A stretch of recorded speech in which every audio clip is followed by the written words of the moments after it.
Colour দেখলে বোঝা যায় আমার তেলটা আপনার দোকানের তেলের মতন অত মানে ইয়ে হইবে না, মানে কালার হইবে না। আমরা তেলটা হালকা একটু মানে ঘোলা দেখায় আর আমরা ফিল্টার করি না তো, রোদে দিয়ে রাখি, তারপরে আস্তে আস্তে আর কি কালারটা আসে। আস্তে আস্তে বোতল জাত করি আমরা, দেখা গেল 3 দিন 4 দিন ভাঙায় রাখি, ভাঙানোর পরে গিয়ে আমরা বোতল জাত করি আর কি। এটা একবারে কোম্পানি থেকে পরিষ্কার বানায় নিয়ে আসি আমরা, ধোয়া লাগে না, এটা কোম্পানি থেকে দেয়, আমরা ওই তেল দিয়ে একটু ইয়ে করে দেয় আর কি। কোম্পানির থেকে আমরা এই বোতল অর্ডার দিলে ওরা দিয়ে যায় আর কি বরিশালে। আমার এখানে আসলে পারে কি আর ঠকার কোনো ভয় নাই, আপনার সামনে দেখি আর সরিষা আছে দেখে ভাঙায় নেবেন, খাঁটি সরিষার তেল পাওয়া যাবে আর কি। সরিষা দেখে ওরা আর কি আমারে বলে যে সরিষা দিয়ে ভাঙায় দিতে হবে, সরিষাটা ভালো আর কি, বলে যে এটা ভেজাল নাকি, বলে সামনে দাঁড়ায় ভাঙায় নেবেন, ওরা দাঁড়ায় ভাঙায় নিয়ে যায় সরিষা। দাম জিজ্ঞাসা করে কত করে, আমরা বেশি তো 250 টাকা লিটার, ওখানের থেকে 5-10 টাকা বেশি হইতে পারে আমার এখানে দোকানের থেকে। আমরা তো ডাইরেক্ট ভাঙায় বিক্রি করি, এখন ওরা তো ওভাবে ভাঙায় না। আমরা যদি ওখানে দামে বেশি আমারে পোষায় না, ওরা কেমনে দেয় বলতে পারে।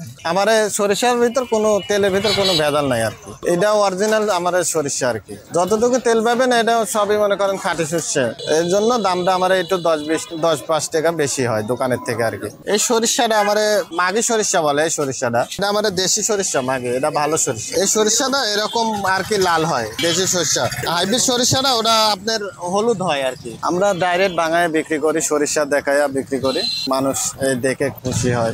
অরিজিনাল আমরা সামনে বাঙায় দেয় কাস্টমারে। আমার তেলটা 100% শিওর, আপনার কোনো কেমিক্যাল মুক্ত সরিষা, শুধু সরিষা থেকে আমরা তৈরি করি, সামনে ভাঙায় দেই। এটা আমরা খাঁটি সরিষার তেল, এটা আমার উত্তরবঙ্গ থেকে আসে, পাবনা থেকে। সারা বাংলাদেশে হয় কিন্তু পাবনাতে একটু বেশি হয় সরিষার আবাদ, ওইদিকে উত্তরবঙ্গে। এখন আমরা ওই যে ওখান থেকে আমাদের লোক আছে, সরিষা পিকআপে তুলে দেয়, ওটা নিয়ে আসি, আমরা আনি বাসায় রাখি, রাখার পরে আমরা গাড়িতে করে আনি বিক্রি করি ভাঙায় ভাঙায়। ওটা হালকা একটা মাটি থাকবে, কারণ ওটা আপনার তেলটা রোদে দিলে নিচে জমে যায়।